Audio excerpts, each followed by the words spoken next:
So good morning guys. तो चलिए start करते हैं आज के यानी कि 25 मई के इंपॉर्टेंट करंट अफेयर्स को। देखिए हमारा पहला प्रश्न क्या है कि अभी हाल ही में कौन दिल्ली के नए उप राज्यपाल बन गए हैं। Very most important question. Answer होगा इसका विनय कुमार सक्सेना। अभी कुछ दिन पहले हम लोगों ने पढ़ा था कि दिल्ली के जो लेफ्टिनेंट गवर्नर थे, उपराज्यपाल थे अनिल बैजल, उन्होंने इस्तीफा दे दिया। तो अब राष्ट्रपति रामनाथ कोविंद जी ने विनय कुमार सक्सेना को दिल्ली का नया उप राज्यपाल नियुक्त किया है। ये वर्तमान में आपको बता दूं खादी व ग्रामोद्योग आयोग के अध्यक्ष हैं और ये आपको जरूर याद होगा अगर डेली आप हमारे करंट अफेयर्स का लेक्चर देखते होंगे। क्यों याद होगा ये भी मैं आपको बता दूं।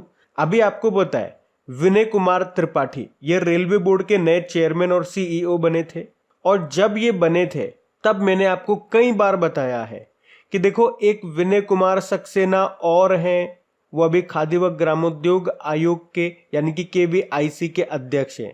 वो भी विनय हैं और ये भी विनय हैं। तो उस वक्त मैंने आपको इनका नाम कई बार बताया है और अब ये दिल्ली के नए उपराज्यपाल बन गए हैं। अब यहाँ पे आपको कंफ्यूज करने के लिए मैंने 3 तरह के विनय लिखे हैं। एक तो ये विनय कुमार सक्सेना, एक ये विनय कुमार त्रिपाठी, ये भी नया अपॉइंटमेंट है, और विनय मोहन क्वात्रा ये भारत के अभी नए फॉरेन सेक्रेटरी बने हैं। बाकी राजीव कुमार ये चीफ इलेक्शन कमिश्नर बने हैं 25वें नंबर के, इनका नाम भी याद रखना।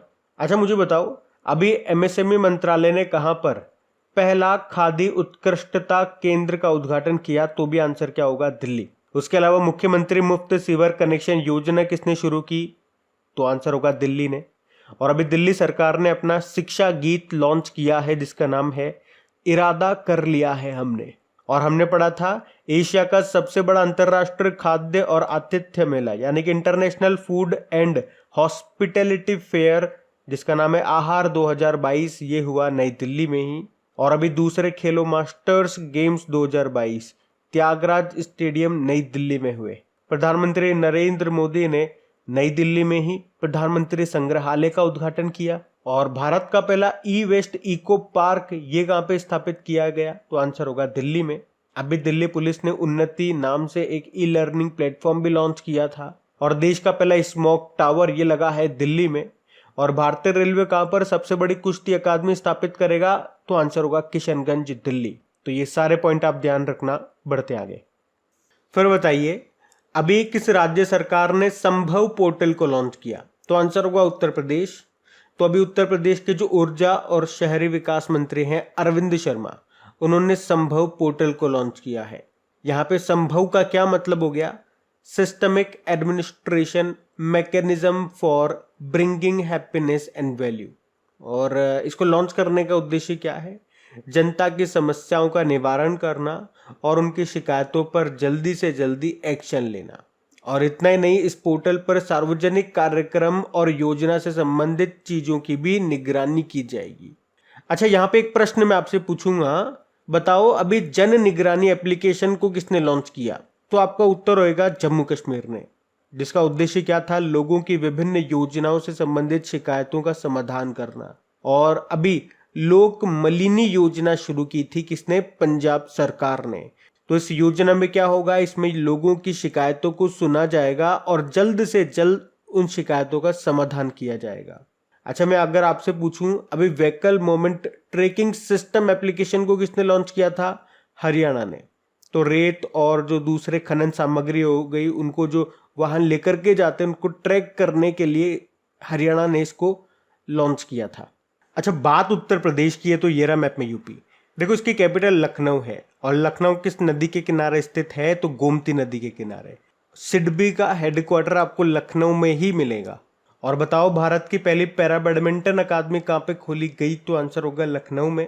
ब्रह्मोस विनिर्माण केंद्र कहाँ पे स्थापित किया? तो भी आंसर होगा लखनऊ में। बाकी यहाँ के मुख्यमंत्री हैं योगी आदित्यनाथ। इनके ऊपर अभी एक बुक लिखी गई है जिसका नाम है the monk would transformed UP. किसने लिखा? शांतनु गुप्ता ने। गवर्नर आनंदीबेन पटेल है।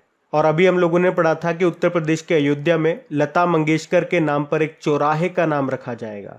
और भारत का पहला अमृत सरोवर ये कहाँ पे बना? उत्तर प्रदेश के रामपुर में। इस तरह के टोटल 75 बनेंगे। और वैक्यूम आधारित सीवर सिस्टम लगाने वाला पहला शहर कौन सा बना था? तो आंसर होगा आगरा। और अभी स्कूल चलो अभियान उत्तर प्रदेश सरकार ने शुरू किया था श्रावस्ती जिले से। और सब्जियों के उत्पादन में टॉप पर कौन है? उत्तर प्रदेश। जबकि फलों में आंध्र प्रदेश टॉप पर है। तो ये सारे पॉइंट आप ध्यान रखना। बढ़ते आगे। अच्छा फिर बताइए, अभी मई 2022 में जारी वर्ल्ड इकोनॉमिक फोरम के travel and tourism development index में भारत कौन से स्थान पर है? तो आंसर होगा 54 नंबर पे। तो ये है travel and tourism development index, जिसको कौन जारी करता है? World economic forum. और इस बार भारत 54वें स्थान पर है टोटल 117 देशों में से। पिछली बार 2019 में भारत 46 नंबर पे था, अभी 8 स्थान नीचे आ गया है। हालांकि इसके बावजूद कि भारत नीचे आ गई, भारत की रैंक 54 नंबर पे आ गया, लेकिन फिर भी साउथ एशिया में भारत पहले स्थान पर बना हुआ है। अच्छा पूरे विश्व में बात करें टॉप पर कौन है? तो जापान टॉप पर है, सेकंड पे यूएस है और तीसरे पे स्पेन है। तो इस रिपोर्ट में देशों ने पर्यटन के क्षेत्र में क्या क्या काम किए उसके आधार पर यह रैंक दी जाती है। अच्छा वर्ल्ड इकोनॉमिक फोरम इसको जारी करता है ना, इसकी स्थापना होती है 1971 में, हेडक्वार्टर कोलोग्नी स्विट्जरलैंड में है। अच्छा अभी आपको याद होगा latest world press freedom index आया था जिसको जारी करता है रिपोर्टर्स विदाउट बॉर्डर। उसमें भारत कौन से स्थान पर रहा? 150वें स्थान पर रहा। टॉप पे रहा नॉर्वे। और अभी यूनाइटेड नेशन एनवायरनमेंट प्रोग्राम ने एक रिपोर्ट जारी की थी, उसमें बताया था कि सबसे अधिक नॉइज पॉल्यूशन ये कहाँ का है, यानी कि ध्वनि प्रदूषित शहर कौन सा है? तो पहले नंबर पे ढाका था, दूसरे नंबर पे भारत का मुरादाबाद था। और उससे पहले IQ एयर ने वायु गुणवत्ता रिपोर्ट 2021 को जारी किया था। उसमें सबसे ज्यादा प्रदूषित वाला जो देश था वो बांग्लादेश था, भारत 5वें स्थान पे था। लेकिन कैपिटल सिटीज में बात करोगे तो दिल्ली टॉप पर है, दूसरे नंबर पे ढाका आता है। और शहरों में बात करोगे तो भारत का जो भिवाड़ी शहर है, राजस्थान के अलवर का ये जो भिवाड़ी शहर है, ये सबसे प्रदूषित शहर बताया गया। और अभी ग्लोबल हाउस प्राइस इंडेक्स 2021 जारी किया था, उसमें भारत 51 नंबर पे था, टॉप पे टर्की था। अच्छा अभी वर्ल्ड हैप्पीनेस रिपोर्ट आई थी, उसमें भारत क्या नंबर पे था? 136 नंबर पे था, टॉप पे फिनलैंड था। और इस साल डेमोक्रेसी इंडेक्स 2021 आया था, लोकतंत्र सूचकांक जिसको इकोनॉमिस्ट इंटेलिजेंस यूनिट जारी करता है, उसमें भारत 46 नंबर पे था, टॉप पे नॉर्वे था। और भ्रष्टाचार सूचकांक करप्शन परसेप्शन इंडेक्स 2021 आया था, जिसको जारी करता है ट्रांसपेरेंसी इंटरनेशनल, और इसमें भारत 85 नंबर पे था। तो ये कुछ इंपॉर्टेंट रैंकिंग मैंने आपको साथ में बताया, इनको ध्यान रखना। बढ़ते आगे। अब आपको बताना है कि अभी स्वास्थ्य सेवा में ड्रोन लॉन्च करने वाला पहला भारतीय राज्य कौन सा बन गया है? तो आंसर होगा उत्तराखंड। तो उत्तराखंड स्वास्थ्य सेवा क्षेत्र में ड्रोन स्थापित करने वाला पहला भारतीय राज्य बन गया है। एक्चुअली में अभी अमेरिका की एक कंपनी है रेड क्लिफ लाइफ टेक, जिसने देश के स्वास्थ्य सेवा क्षेत्र में अपनी पहली कमर्शियल यानी कि वाणिज्यिक ड्रोन सेवा को शुरू किया है। अभी कंपनी ने उत्तरकाशी और देहरादून के बीच में अपना कमर्शियल ड्रोन कॉरिडोर खोला है। इसी तरह से आपको याद होगा अभी जो हमारे हेल्थ मिनिस्टर हैं, कौन? मनसुख मांडविया, उन्होंने पूर्वोत्तर राज्यों के लिए ड्रोन आधारित वैक्सीन वितरण मॉडल जिसका नाम है आई ड्रोन, इसको लॉन्च किया था। आई ड्रोन को बनाया है ICMR, Indian council of medical research ने। अच्छा अब देखो ध्यान से सुनना, ड्रोन से कुछ इंपॉर्टेंट क्वेश्चन मैं आप लोगों से पूछूंगा जो अभी न्यूज में थे। पहले तो आप ये बताओ, अभी देश का पहला ड्रोन स्कूल ये कहां पे खोला गया? ये मध्य प्रदेश के जबलपुर में। और पूछे कि अभी मध्य प्रदेश ने पहले ड्रोन मेले का आयोजन कहां पे किया? ग्वालियर। चलो बताओ किस देश ने ड्रोन के आयात पर प्रतिबंध लगा दिया, इंपोर्ट पर प्रतिबंध बैन लगा दिया? तो आंसर होगा भारत ने। और नागरिक हवाई क्षेत्र में ड्रोन को अनुमति देने वाला पहला देश बना था अभी इजराइल। अच्छा मुझे बताओ अभी भारत की पहली ड्रोन फॉरेंसिक लैब कहां पे स्थापित की गई? तो आंसर होगा केरल में। और इंद्रजाल के बारे में तो आपको पता है ना, ड्रोन डिफेंस डोम सिस्टम है ये, जिसको बनाया है ग्रीन रोबोटिक्स ने, जो कि हैदराबाद की कंपनी है। और हेरॉन क्या है? ये भी एक तरह के ड्रोन है जो हम किससे ले रहे हैं? इजराइल से। तो ये सारे प्रश्न इंपॉर्टेंट है जो मैंने आपको रिलेट करके बताया ड्रोन से संबंधित, याद रखना। बढ़ते आगे। अच्छा बताइए, अभी हाल ही में भारतीय रेलवे ने भारत का पहला स्वदेशी हाइपरलूप विकसित करने के लिए किस IIT के साथ समझौता किया? IIT मद्रास। तो अभी भारतीय रेलवे ने भारत का पहला स्वदेशी हाइपरलूप बनाने के लिए आईआईटी मद्रास के साथ समझौता किया है। अच्छा, हाइपरलूप क्या होता है? तो देखो, इसमें परिवहन के ये काम आता है, ये तो आपको पता चली गया है। तो इसमें क्या होता है, इस परिवहन में एक ट्यूब का इस्तेमाल होता है या सुरंग कह लीजिए, और इसके अंदर हवा नहीं होती, वैक्यूम होता है, ताकि उस ट्यूब में जब गाड़ी चले या जिसे आप पॉड्स कहते हो, तो उसमें घर्षण यानी कि फ्रिक्शन ना हो।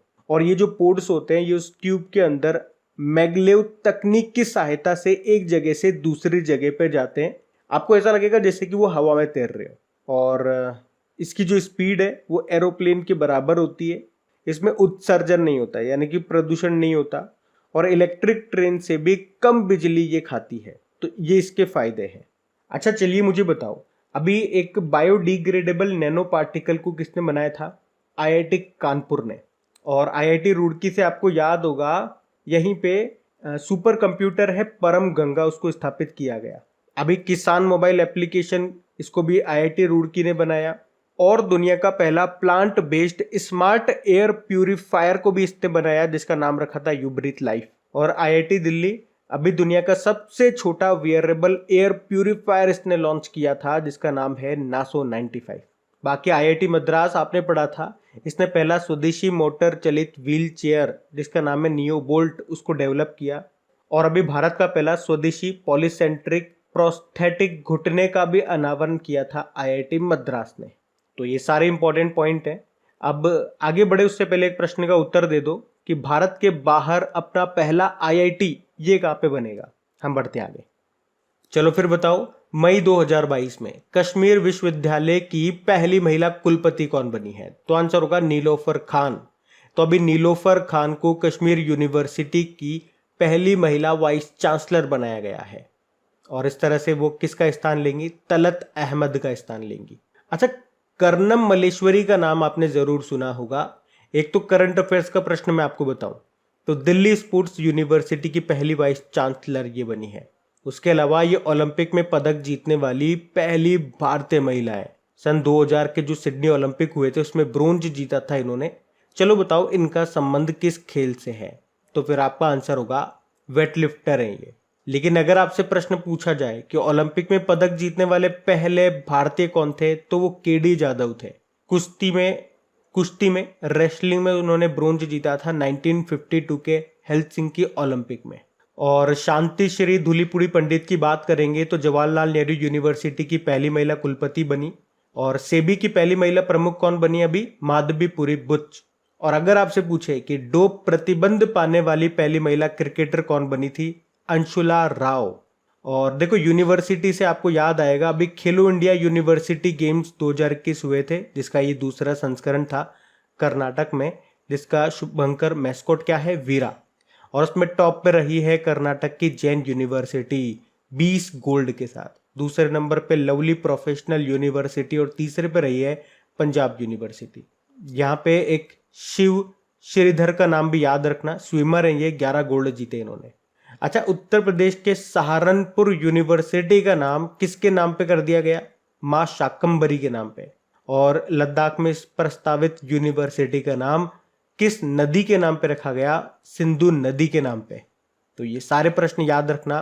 बढ़ते आगे। चलिए बताइए, अभी मई 2022 में 12वीं राष्ट्रीय सब जूनियर महिला हॉकी चैंपियनशिप 2022 का खिताब किसने जीता? तो आंसर होगा हरियाणा ने।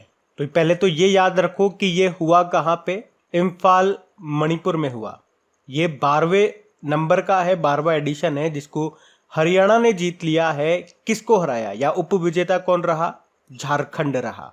अच्छा, लेकिन अगर आपसे पूछा जाए कि अभी 12वीं हॉकी इंडिया सीनियर महिला राष्ट्रीय चैंपियनशिप जो कहाँ पे हुई थी? भोपाल, मध्य प्रदेश में, उसको किसने जीता था? उड़ीसा ने। किसको हराया था?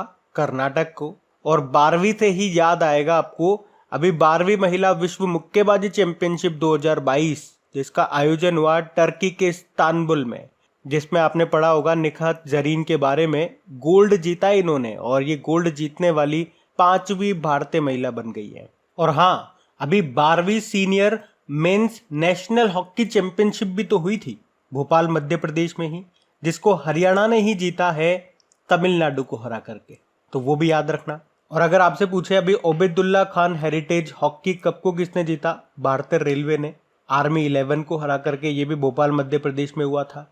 और दूसरा national ice hockey mains championship, ये जम्मू कश्मीर के गुलमर्ग में हुआ था, जिसको आईटीबीपी ने जीता लद्दाख को हरा के। और 9वीं महिला राष्ट्र आइस हॉकी चैंपियनशिप 2022, ये पहली बार अभी हिमाचल प्रदेश में हुई थी, जिसको लद्दाख ने जीत लिया। और अभी उड़ीसा में जो men's hockey junior world cup 2021 हुआ था, उसको अर्जेंटीना ने जीता जर्मनी को हरा के। और जर्मनी को तो हमने भी हराया था टोक्यो ओलंपिक 2020 में। हमारी जो भारतीय पुरुष हॉकी टीम है, तो उसने जर्मनी को हरा के तो ब्रोंज जीता था। और हमारे हॉकी टीम में जो गोलकीपर है PR श्रीजेश, उनका नाम भी याद रखना, भी world games athlete of the year 2021 इनको चुना गया। और FIH प्रेसिडेंट अवार्ड किसे मिला, VK पांडियन को मिला। 2023 में जो आपके मेंस हॉकी वर्ल्ड कप होंगे ये आपके उड़ीसा में होंगे। और भारत का सबसे बड़ा हॉकी स्टेडियम ये भी बन रहा है उड़ीसा में, जिसका नाम बिरसा मुंडा के नाम पे रखा गया है। और वैसे हमारे हॉकी इंडिया के अध्यक्ष कौन है, ज्ञानेंद्रो निगोंगबा में मणिपुर से हैं ये। और इंटरनेशनल हॉकी फेडरेशन का हेडक्वार्टर आपको मिलेगा लुजेन स्विट्जरलैंड में, प्रेसिडेंट है नरेंद्र बत्रा। याद रखना ये सब। बढ़ते आगे। फिर बताइए मई 2022 में एवरेस्ट बेस कैंप फतेह करने वाली सबसे कम उम्र की भारतीय पर्वतारोही कौन बन गई, तो आंसर होगा रिदम ममानिया। ये महाराष्ट्र की 10 साल की बच्ची है रिदम ममानिया, और यह भी माउंट एवरेस्ट के बेस कैंप को फतेह करने वाली सबसे कम उम्र की भारतीय पर्वतारोही बन गई है। बेस कैंप की ऊंचाई कितनी है, 5364 मीटर। और माउंट एवरेस्ट की ऊंचाई कितनी है, 8848.86 मीटर। अभी हमने यहाँ से 2-3 प्रश्न भी पढ़े लेटेस्ट। एक तो अभी हमने पढ़ा था कि माउंट एवरेस्ट को सबसे ज़्यादा किसने फतेह किया, कामेरिता शेरपा ने 26 बार। और अगर महिलाओं में बात करेंगे, महिलाओं में सबसे ज़्यादा किसने फतेह किया, तो 10 बार कर लिया है लखपा शेरपा ने। अभी हमने प्रियंका मोहिते का नाम भी पढ़ा था, ये महाराष्ट्र के सतारा के रहने वाली है। और अभी 8000 मीटर से ज़्यादा ऊंची 5 चोटियों को फतेह करने वाली पहली भारतीय महिला बनी है। और मुझे बताओ माउंट एवरेस्ट को सबसे पहले किसने फतेह किया था, तो आप जानते हो न्यूजीलैंड के एडमंड हिलेरी और उनके शेरपा थे तेंजिंग नोर्गे। सबसे पहले चढ़ाई की थी, वैसे कब की थी, 29 मई 1953 को। मैं आपको क्यों बता रहा हूँ ये डेट, क्योंकि इसी दिन हम माउंट एवरेस्ट डे मनाते हैं नेपाल को, और नेपाल में माउंट एवरेस्ट को सागर माता कहते हैं। चलो आप बताओ माउंट एवरेस्ट को फतेह करने वाली पहली भारतीय महिला कौन थी, बछेंद्री पाल। और माउंट एवरेस्ट को फतेह करने वाली पहली दिव्यांग भारतीय महिला कौन थी, अरुणिमा सिन्हा थी।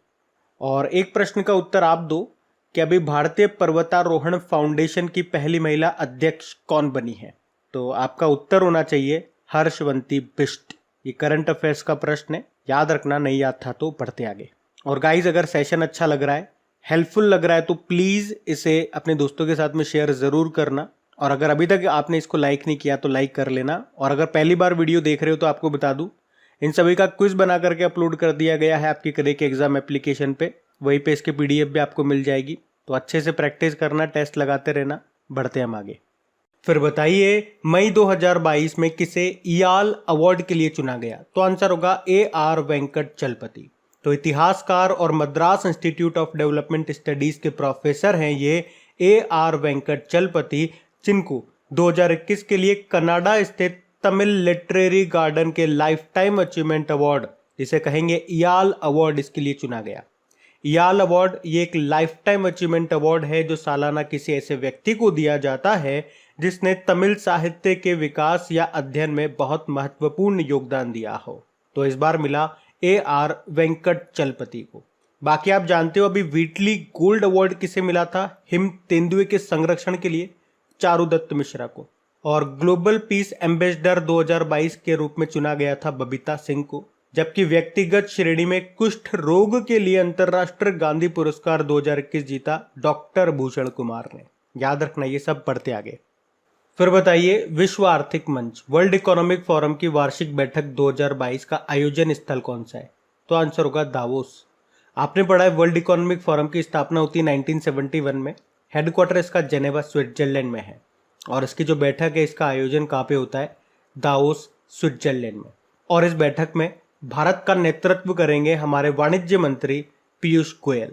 और कौन से नंबर की ये बैठक है? 75वीं ये बैठक है। थीम क्या है? Working together restoring trust. तो याद रखना, वर्ल्ड इकोनॉमिक फोरम का हेडक्वार्टर कहाँ पर है? जेनेवा स्विट्जरलैंड में। अच्छा मुझे बताओ, नाटो का हेडक्वार्टर कहाँ पर है? ब्रुसेल बेल्जियम में। यहीं पे यूरोपियन यूनियन का भी मिलेगा। और सार्क का हेडक्वार्टर कहाँ पर है? काठमांडू नेपाल में। जबकि आसियान का हेडक्वार्टर अगर पूछे तो जकार्ता इंडोनेशिया में है। एशियन डेवलपमेंट बैंक का भी बता दो, मनीला फिलीपींस में है। और फूड एग्रीकल्चर ऑर्गेनाइजेशन पूछे तो रोम इटली में है।